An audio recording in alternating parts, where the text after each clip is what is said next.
বিরিয়ানি দেখলে আমার খাইতে ইচ্ছা করে। আর এই বিরিয়ানির মধ্যে যদি এত বড় একটা নলি থাকে তাহলে ডাইনে বামে না ঘুরে সরাসরি ড্যাগের ভিতরে মাথা ঢুকাই দিতে ইচ্ছা করে। এখন এই বিষয়টা কাউরে বলতেও পারি না, সইতেও পারি না। এই জিনিস যদি দেয় 30 টাকা দিয়ে তাইলে কেমন হয়? আসসালামু আলাইকুম। নবাবগঞ্জ থেকে সরাসরি বের হলে এই 4 রাস্তার মোড়টাকে বলে জনসন রোড। এই জনসন রোড থেকে একটু সামনে আগালেই ইউটিলাচ্ছির উল্টা পাশে রাসা বাজার, রাইসা বাজার বা রায় সাহেব বাজার বলে, এখানে হচ্ছে হাজি মাখন বিরিয়ানি। পুরান ঢাকায় মাখনের বিরিয়ানি নামে অনেক বেশি বিখ্যাত।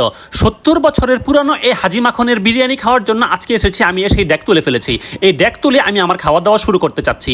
ড্যাগের খোলার সাথে সাথে যেই ধরনের গ্রান আসলো, এই গ্রানে আমি বিমোহিত। বিরিয়ানির মধ্যে মাখো মাখো একটা ভাব আছে, মাংসে ভরপুর। এই জন্য মাখনের বিরিয়ানি, এটা চিন্তা করবেন না। এটা যে বানিয়েছে তার নাম হচ্ছে হাজি মাখন, তার বিরিয়ানি হচ্ছে এই মাখনের বিরিয়ানি। এই মাখনের বিরিয়ানি দিয়ে আজকে আমাদের গল্প গুজব করবো, বিষয়টা ওটা চিন্তা করার কোনো সুযোগই নেই। আমি গেছি সকালবেলা এটা খাওয়ার জন্য। মূল উদ্দেশ্য হচ্ছে বিরিয়ানির সাথে এইরকম একটা হাড্ডি গুড্ডি থাকবে, যেটাকে আমরা নলি বলি।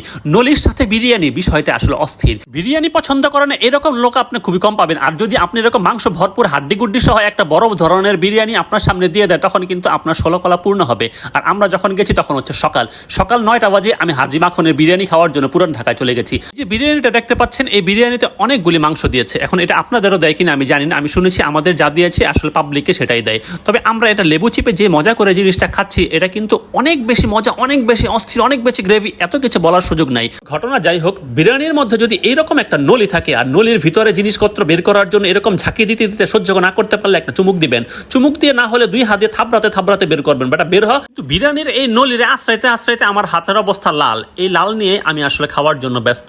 তারপরও খেতেই হবে, না হলে কামড়াতে খাওয়া দাওয়া বের করতে হবে। তবে আপনাদের একটা কথা বলে রাখি, এই যে বিরিয়ানিগুলি খাচ্ছি এটা হচ্ছে হাফ, এটার দাম হচ্ছে 150 টাকা। আর এই 150 টাকার পরেই এই যে নলি সহ জিনিসটার দাম হচ্ছে 180 টাকা। নলির দাম 30, বিরিয়ানির দাম 150, আর ফুল কিনলে এটার দাম হবে 300। আমি আবারও আপনাদের একটা কথা বলি, এই বিরিয়ানিটা কিন্তু অনেক মজা লেগেছে। বিষয়টা এটা না, অনেকটা খিচুড়ির মতো লাগে। তবে এই জিনিস যখন আপনারা খাবেন, আপনারা একটা জিনিস খেয়াল করবেন, এখান থেকে ঝাঁকিয়ে ঝুঁকিয়ে যত জিনিসপত্র বের হোক সেটা কোনো বিষয় না। বিষয় হচ্ছে একটু খেয়াল করে দেখবেন, বাংলাদেশে যত হার্ট ব্লকের রোগী আছে এর মধ্যে পুরান ঢাকারই অর্ধেকের বেশি।